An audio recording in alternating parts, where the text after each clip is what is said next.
Hello বন্ধুরা, আমার নতুন একটা ভিডিও তোমাদের সকলকে জানাই স্বাগতম। তো বন্ধুরা, তোমরা আমাকে এত ভালোবাসা দিচ্ছ, তার জন্য তোমাদেরকেও অসংখ্য অসংখ্য ধন্যবাদ। তো এইভাবেই আমার পাশে থেকো।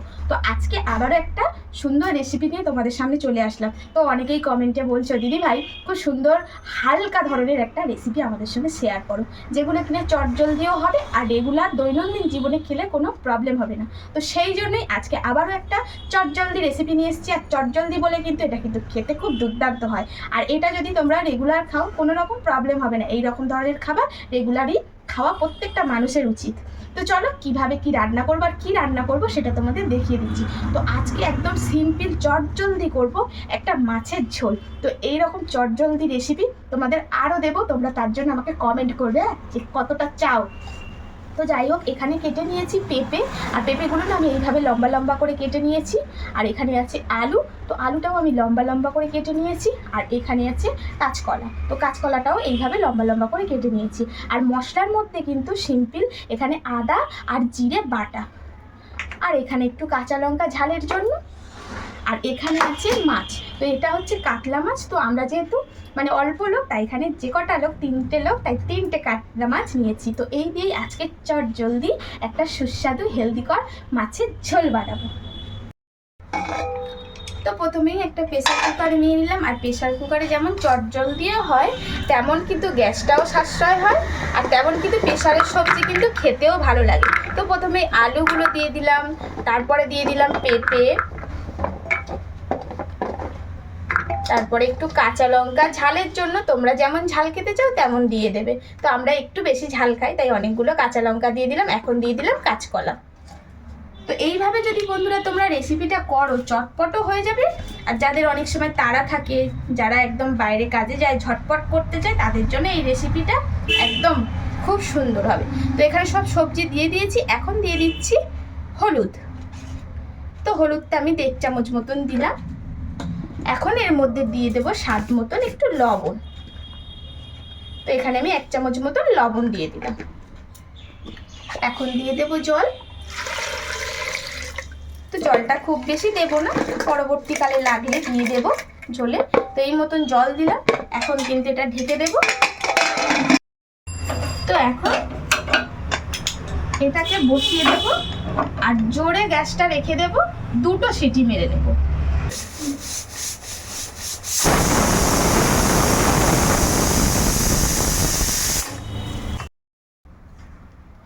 তো এখন এই যে মাছের মধ্যে স্বাদ মতন একটু লবণ দিয়ে দেব হলুদ। তো বন্ধুরা, আমি কিন্তু মাছ ভাজতে শুধু লবণ আর হলুদ ব্যবহার করি। তোমরা কি লঙ্কার গুঁড়ো ব্যবহার করো? বা লঙ্কার গুঁড়ো ব্যবহার করলে কি মাছের আরও স্বাদ বেড়ে যায়?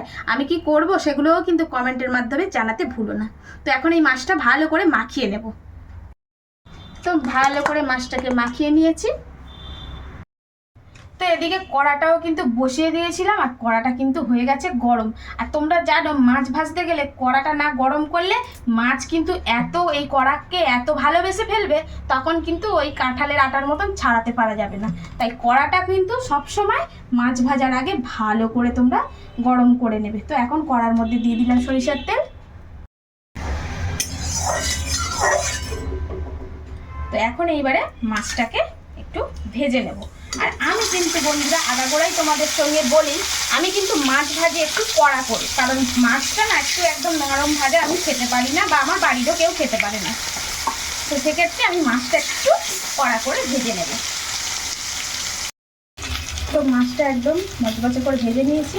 এখন মাছটা কিন্তু তুলে ফেলবো। তো মাছটা তুলে নিয়েছি। এখন এখানে কড়াতে একদম অল্প তেল আছে, আর এই অল্প তেলেই কিন্তু আমি রান্নাটা করব। তো এখন দিয়ে দিচ্ছি কালো জিরে,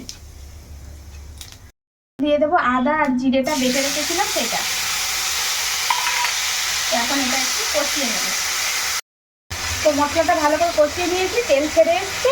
এখন কিন্তু এই যে সবজিটা সিদ্ধ করে রেখেছিলাম, এই সবজিটা এখন এর মধ্যে ঢেলে দেবো।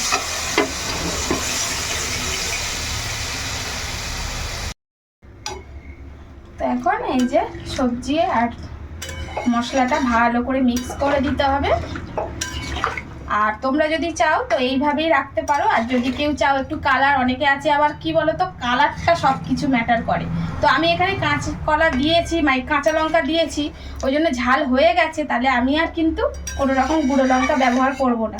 আর তোমরা যদি মানে একটু কালারটা চাও তাহলে একটু এখানে অল্প করে কাশ্মীরি লঙ্কা ব্যবহার করতে পারো। তো আমি যেহেতু একদম টকগা ঝোল করব, এর মধ্যে আর কিছুই দেব না। এখন এটাকে আর একটু ভালো করে ফুটিয়ে নেব।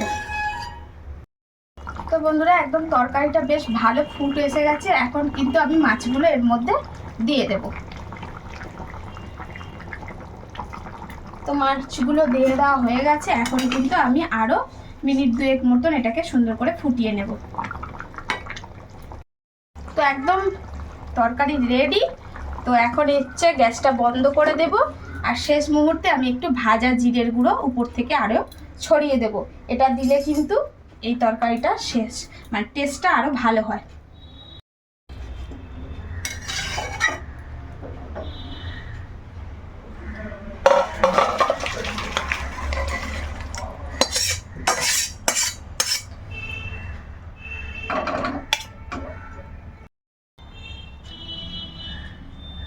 তো বন্ধুরা, একদম এই গরমটা যা পড়েছে, আবারও না ভ্যাপসা, এই ভ্যাপসা গরমে এরকম কলা পেঁপে আলু দিয়ে পাতলা করে মাছের ঝোল, তো এটাকে কিন্তু আমরা টপকা ঝোলও বলে থাকি। তো এই ঝোলটা একদম গরম ভাতে আর একটু গন্ধরাজ লেবু হলে একদম তৃপ্তি সহকারে খাওয়া হয়ে যাবে। তো কেমন হয়েছে সেটা কিন্তু কমেন্টের মাধ্যমে জানিও। ভালো লাগলে অবশ্যই একটা লাইক করে যেও।